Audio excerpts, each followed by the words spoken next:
You still want to see that double-crossing rich girl dead, don't you, Zack? Sure, we all want that. Let's face it, Toby. She has an army on her side. It's got to be done, man. You swore it. Louise swore it. We all did. Everyone who's tried has wound up dead or very unhealthy condition. Paige leads a charmed life. Oh, yeah? Well, take it from me. Her luck's run out. I'm going to fix it up for you tonight, Zack. Paige Madison is going to come in here, and she's never going to walk out again. Paige is coming here? Alone? Yeah, she knows I'm here. Her old lover boy. She can't stay away. Don't try to kid me. You never had anything going with her. She'll be here, man. That's all that counts. How come? She knows you're here. She wouldn't come within a million miles of this place, or she'd call the cops. You're wrong about that, Zack. Paige believes in me. She trusts me. Why should she?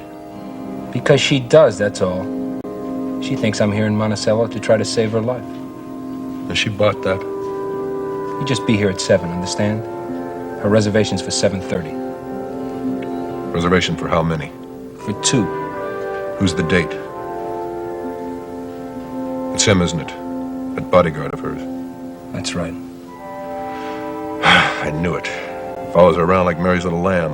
And that dude is armed and dangerous. You got nothing to worry about. You just concentrate on Paige. I'll take care of Guthrie. How? When the shooting starts, I'm going to make my own contribution to the festivities. With this.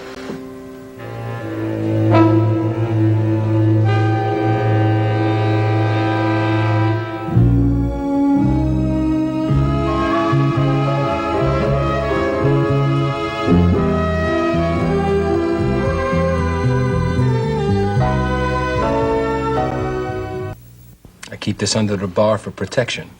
You know, in case we get held up or some punk tries to bust up the joint. I got a permit for it and everything. It's all nice and legal. Are you kidding? You open fire with that thing and your cover's blown. I'm gonna be doing my duty as a good citizen. Hell, man, I should get a medal. What? I'm gonna be trying to stop you from shooting Paige. You get it? No. It's simple.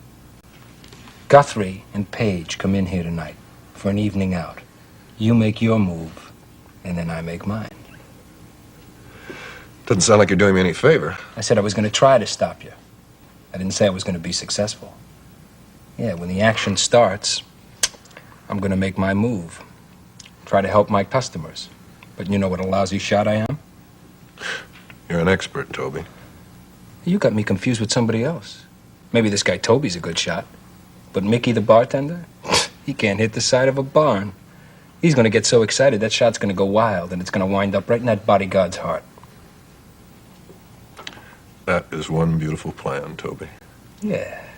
And since it's an accident, I'll be free and clear. What happens if Guthrie gets to me before you get to him? You don't worry about it. I'll signal you when it's your turn to move. After what he did to Jed, he deserves his. Yeah, well, Jed isn't dead yet. My kid brother is.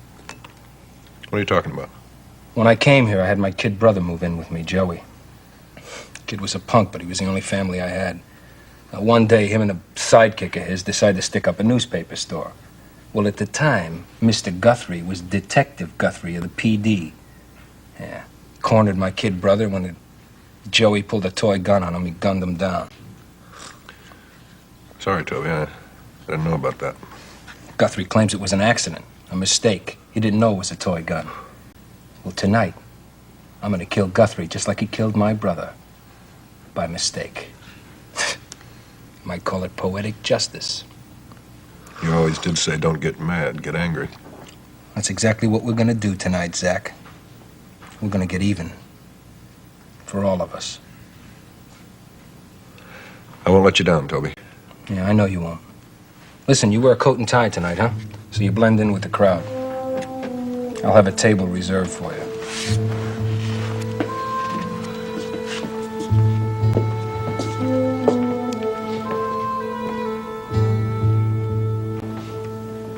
And this reserved for Mr. Guthrie. Chief, I'm here strictly as Paige's bodyguard. I think you should know about Zack. He may be a threat to her life. I tell you, these people are determined to get rid of her, Steve. I just wish Paige would give us some more information. Well, my job is to keep her alive. I'm not a cop anymore. If you want to give her a third degree, you'll have to do that yourself. I may just do that. Well, I think you'll be wasting your time. I don't think the Chinese water torture would make her tell you anything more about Tobias. Haven't she realized it would be to her own advantage if we collar Tobias? Yeah, but she doesn't see it that way. The man's a criminal. Well, as far as she's concerned, he's an idealist and a friend. Listen, I don't know what kind of immunity Logan Swift has promised her, but I'll tell you this. If I find out that she knows Tobias's whereabouts, I could have her charged with aiding a fugitive, and maybe that will make her talk a little. She's a very stubborn woman, Chief. You make a threat like that, and she might become just that much more resistant. The only way we're ever going to resolve this damn situation is if we get Tobias. Well, she may not be totally objective about Tobias, but she may be right about one thing. What's that? That he's her friend. He did risk a lot to come to Monticello. Come on, Steve, you don't buy that baloney about him coming here to prevent any more attempts on her life? Chief, she had no idea that Zack was after her. Now, Tobias warned her. He may be trying to help her. Maybe. Anyway, if we're going to get over to the hospital to see Calvin, let's get going. We can continue this discussion on the way.